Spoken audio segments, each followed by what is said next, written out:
para el caso del agua, sí, coincide. Pero sí tener en cuenta que la entalpía está dado en términos de energía por mol de sustancia. Y ahí vamos a ver por qué por mol y no por masa. ¿Sí? Vamos a ver a dónde es que va la energía. Y hay una diferencia de comparar 1 gramo de una sustancia y 1 gramo de otra sustancia versus comparar 1 mol versus 1 mol, ¿sí? Claro. ¿Alguien más tenía una pregunta? Profe, Sí, una profe, hola. chica... Uy. Ah, perdón. No, nada. No, No, una chica hizo una pregunta en el grupo por las dudas. En el chat, perdón. Bueno, si querés vos ser de lectora, yo pues estoy presentando la pantalla y la verdad es que no estoy viendo el chat. Dale, pregunta si siempre el hielo o el agua más fría va a tener menos energía. Si el hielo, O el agua más fría va a tener menos energía. vamos a estar viendo hoy, y ya se los he dicho, el término relativo. Que esté frío, ¿relativo a qué? ¿Sí? Por eso es que siempre tenemos que comparar, por ejemplo, si comparamos hielo a -5 grados, y les voy a dar el dato en temperatura, les pregunto, ¿es frío o no? Para quien hizo la pregunta.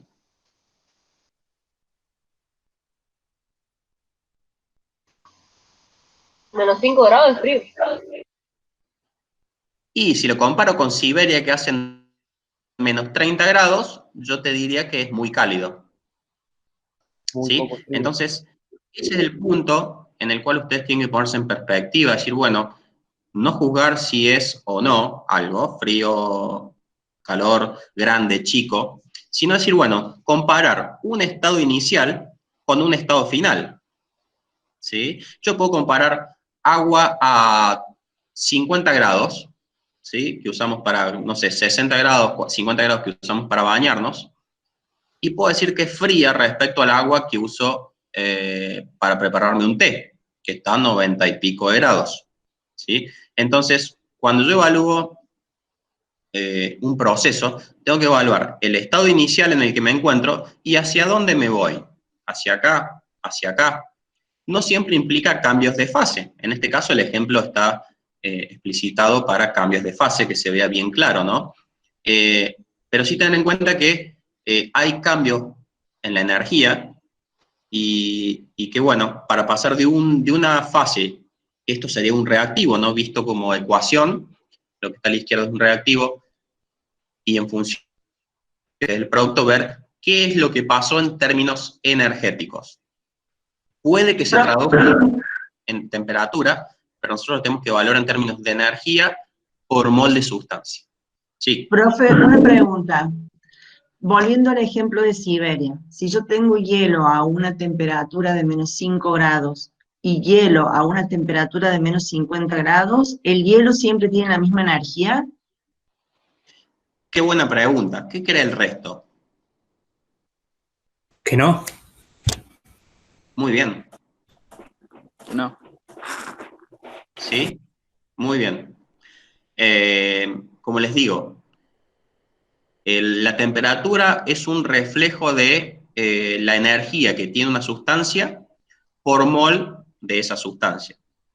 Diferencio esto porque, le vuelvo a repetir, la misma cantidad de energía no va a variar la temperatura de igual manera en cada sustancia. Va a depender de quién estoy hablando, ¿sí?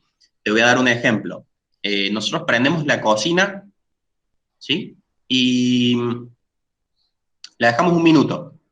Es decir, la hornalla entregó una cierta cantidad de energía, ¿sí? Por minuto, la hornalla entrega una cierta cantidad de energía. Entonces yo te voy a poner 2 ejemplos. Se me ocurre un metal, no sé, aluminio, y te voy a poner un trozo de madera, en igual masa, un bloque de aluminio y un bloque de madera. ¿Cuál crees vos que va a aumentar más rápido la temperatura? La madera. Habrá uno que... ¿La madera? ¿Qué dice el resto? Y la madera se El va... aluminio. El aluminio, porque el aluminio se funde, pero la madera se quema. supongamos que no llegan a los procesos de quemarse y demás. Ahí empieza a ver el tipo de enlace que tiene cada sustancia, ¿sí? Y cómo transmite la energía cada elemento, cada compuesto.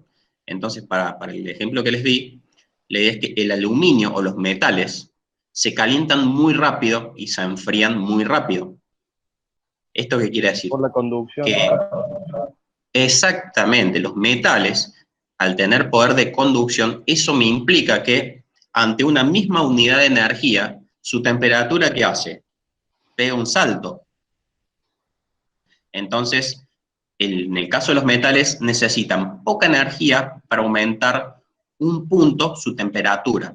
Eso se llama calor específico, ¿sí? ¿Cuánta energía debo entregarle a un gramo de sustancia para que aumente 1 grado centígrado su temperatura? Profe, Sí. ¿cómo sería, por ejemplo, me ha pasado últimamente al preparar alcohol al 70, que la solución aumenta su temperatura? ¿Cómo sería la diferencia de energía y temperatura ahí? Que bien, es un muy buen ejemplo. Yo también preparo alcohol al 70, y tiene la particularidad que pasa lo que decís vos, se calienta. ¿Y qué quiere decir que se caliente? Cuando vos mezclas alcohol puro al 96 grados con agua destilada, por ejemplo, ¿qué significa para vos que se caliente? ¿Y libera energía, puede ser? ¿Y entonces en qué tipo de proceso estamos? ¿Exotérmico? ¿Están de acuerdo? Alcohol puro y agua, estamos aquí parado, ¿no? Y cuando lo mezclamos 2 sustancias, aquí en reactivos, obtenemos un producto que es el alcohol al 70 grados, con menor nivel energético. ¿Por qué? Porque en el proceso desprendió energía, ¿sí? ¿Lo vemos a través de quién? Fácticamente lo vemos a través de que se calentó, nosotros decimos se calentó.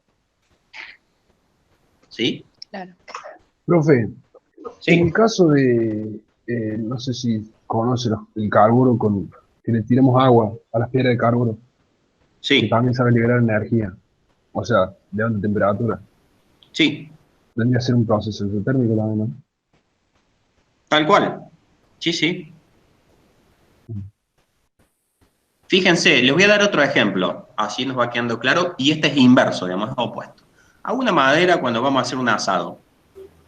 ¿Qué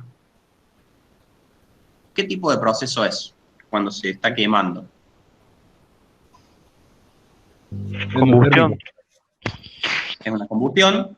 Endotérmico. Exotérmico. Libera energía. ¿De acuerdo que es exotérmico? Libera energía, que es el calor con el cual se asan las verduras, la carne, lo que tengamos en la parrilla, ¿sí? E inicialmente, ¿qué tuvimos que darle a la madera? ¿La madera tuvo que tomar energía o no? Sí, tuvo que tomar la energía del fuego para Entonces, poder liberar. bien, esa energía que nosotros le damos con el fósforo para arrancar el fuego, por así decirlo, es esta energía de activación. Le damos externamente desde el ambiente, nosotros somos el ambiente, le damos al sistema, que es esa madera, una energía extra, perdón, se me fue el mouse, para que arranque la combustión, y una vez que arrancó ese proceso, directamente la madera se transforma en gases, dióxido de carbono, si es que es una combustión completa, y libera energía. Entonces lo que va quedando, que es ceniza versus madera, sin duda es que la madera tenía más energía contenida que las cenizas. ¿Por qué? Porque las cenizas ya no tienen más energía, sino que es producto, junto con la energía, son productos de la combustión de esa madera. ¿Sí?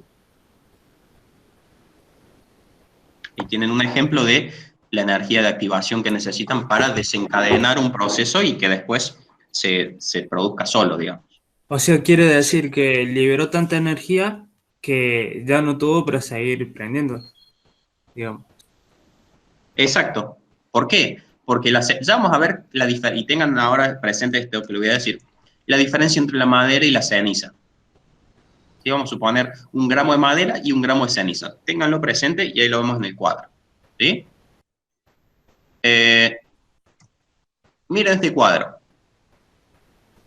Dice, una forma de entender el cambio de los estados es ver qué es lo que pasa con la energía a lo largo del proceso. Vamos a ir desde sólido hasta gaseoso. Y vean, aquí tenemos nivel energético, ven entropía, mayor nivel energético en el eje X, ¿sí? Y aquí vemos la diferencia de temperatura, es decir, arrancamos en menos 10, porque acá estamos sólidos, ¿no? Arrancamos, le demos cualquier valor acá, menos 10, y vamos hasta arriba aumentando.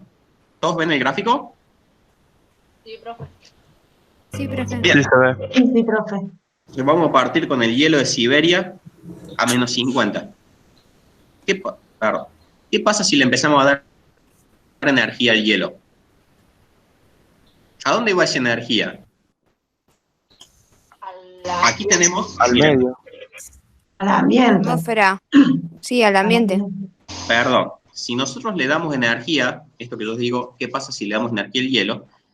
Interprétenlo como que el hielo es el sistema que estamos analizando y nosotros somos el ambiente, o sea, somos el externo a ese sistema. ¿El ¿sí? hielo tomaría la energía? ¿Cómo, perdón? ¿No tomaría la energía el hielo? O sea, la energía iría al hielo. Bien, porque nosotros, exactamente, nosotros le estamos dando energía al hielo. Pero el punto es, dentro del hielo, ¿dónde va la energía? Entonces les quiero mostrar, miren aquí. Moléculas.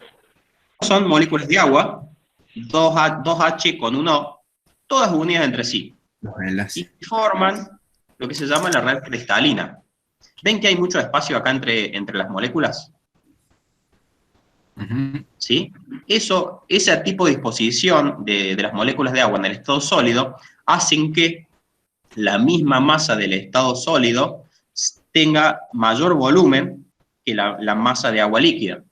¿Sí? Todos sabemos, o se los comento, que el agua cuando se solidifica, pasa de estado líquido a sólido, se expande, ¿sí? Y eso que se expanda hace que tenga menor densidad, porque densidad es igual a masa sobre volumen, y si tengo la misma masa en más volumen, la densidad es menor, y por eso los hielos flotan. Y eso es por la razón que quedó atrapado el oxígeno. ¿Qué oxígeno?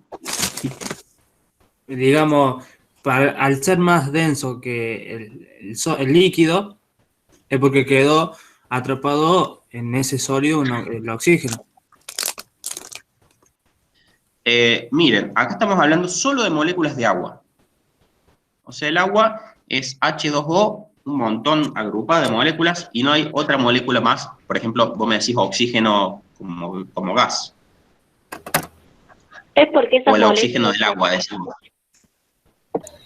¿Puede ser que sea porque ahí se rompieron los enlaces puentes de hidrógeno? Bien, eso es a dónde iba. Mira, sigo. Estas moléculas, como bien dijo ahí el compañero, están unidas, las moléculas de agua, una molécula con otra molécula, ¿a través de quién? De estos famosos puentes hidrógenos, que son enlaces intermoleculares, es decir, entre moléculas, y tenían una característica que eran bastante fuertes para ese tipo de enlace, ¿sí? O sea, todos los enlaces intermoleculares suelen ser más débiles que el enlace puente hidrógeno. Entonces, cuando arrancamos con hielo, para retomar desde los menos 50 grados centígrados, cuando yo le empiece a dar energía a ese sistema hielo sólido, lo que va a hacer es empezar a aumentar la vibración energética de ese grupo de moléculas, ¿sí?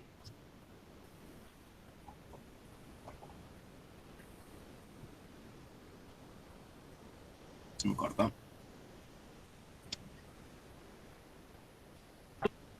Profe, se corta.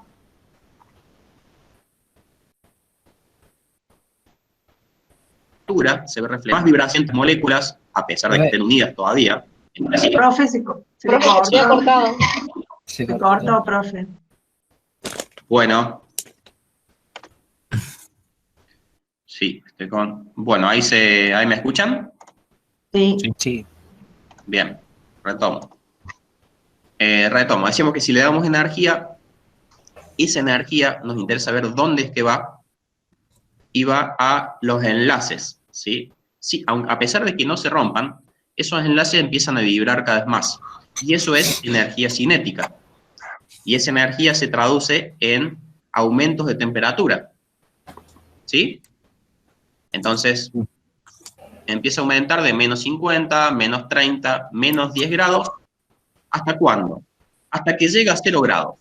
¿Sí? Aquí estamos en ese punto en el mouse, estamos en 0 grados. Todo el agua en fase sólida todavía. ¿Sí? Ahí.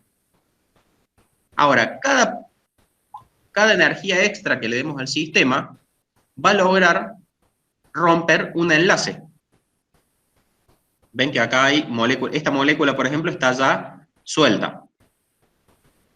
Estas dos moléculas ya están sueltas del resto. Entonces, la energía extra que le estemos dando va a ir a romper los diferentes enlaces y va a lograr que el agua en fase sólida empiece a pasar a fase líquida. ¿Sí? Acá. Le damos un poquito de energía porque recuerden que en el eje X tenemos energía. Le damos un poquito más de energía, se siguen rompiendo enlaces, y en la medida que quede agua en fase sólida, ¿qué pasa con la temperatura? ¿Aumenta o se mantiene estable? Se mantiene a 0 grados. Se mantiene exactamente a 0 grados. Y a pesar de que, fíjense, abajo le estamos dando, pasamos de este nivel energético a este nivel energético, o sea, mucho más alto aquí. Sin embargo, en la temperatura no se traduce porque tienen los dos puntos la misma temperatura. ¿Sí? Entonces, esa energía en este proceso va a estar abocada a romper ciertos enlaces, algunos. Si esto era un bloque entero, imagínense ustedes que están en el aula sentados en filas, como suelen estar dispuestos los bancos, y se rompen los enlaces entre filas. O sea, quedan unidas solo las filas, pero entre filas ya no están unidos. ¿Sí? Entonces, la energía va a romper algunos enlaces. ¿Hasta cuándo? Hasta que desaparece finalmente la fase sólida. ¿Sí? Se lograron romper todos los enlaces necesarios para que el agua entre completamente en fase líquida. ¿Sí? Estamos acá en este punto. A 0 grados, pero en fase líquida, y aquí estamos en 0 grados, completamente en fase sólida. ¿Sí? Ahora bien, ya está todo en fase líquida. Ante un nuevo aumento de la temperatura, me voy a la flechita siguiente, ante un nuevo aumento de la energía, ¿qué pasa con la temperatura? Empieza a aumentar, ¿sí? Y aumentamos la energía y aumenta la temperatura. ¿Y eso por qué se da? ¿A dónde es que va la energía? Porque acá en este proceso fue a romper enlaces. ¿Dónde va la energía en este proceso? ¿Al ambiente? No, nosotros, recuerden, desde el ambiente le estamos dando energía a esa agua líquida en este momento. Estamos analizando qué pasa con el sistema agua. Cuando le... ¿A las moléculas? ¿El sistema iría? A las moléculas. ¿Y qué cosa de las moléculas? ¿Qué empieza a aumentar en las moléculas? ¿El movimiento? El movimiento. Energía cinética. Los grupos de moléculas empiezan a tener cada vez más movimiento. No se logran romper enlaces, pero cada grupito por separado se va moviendo un poco más, se empieza a chocar un poco más en todo ese seno del líquido, ¿sí? Entonces ese aumento de energía se ve reflejado en cada vez más temperatura. Sí, pregunta. Usted dijo ahí cuando el agua está en estado sólido, está las uniones son puente hidrógeno. En el estado líquido siguen siendo puente hidrógeno, aunque se hayan roto, digamos, no cambia Tal cual, sí, pues, exacto, porque estamos hablando de moléculas de agua, y la diferencia que tienen en estado líquido es que a lo mejor no es un solo bloque, exacto, todas las moléculas no están unidas entre sí, sino que se rompieron algunos enlaces aquí, están desordenadas. Entonces hay grupos de moléculas. Claro. ¿Sí? Gracias. Por separado, ya no es un solo grupo, sino que son muchos grupos más pequeños. Entonces cada grupo se empieza a mover más, esa energía cinética hace que se traduzca en valores de temperatura, cada vez un poquito más alto, hasta que llego a 100 grados. Y yo le sigo dando energía acá, estamos en este punto, le doy un poquito más de energía. ¿Qué pasa con la temperatura?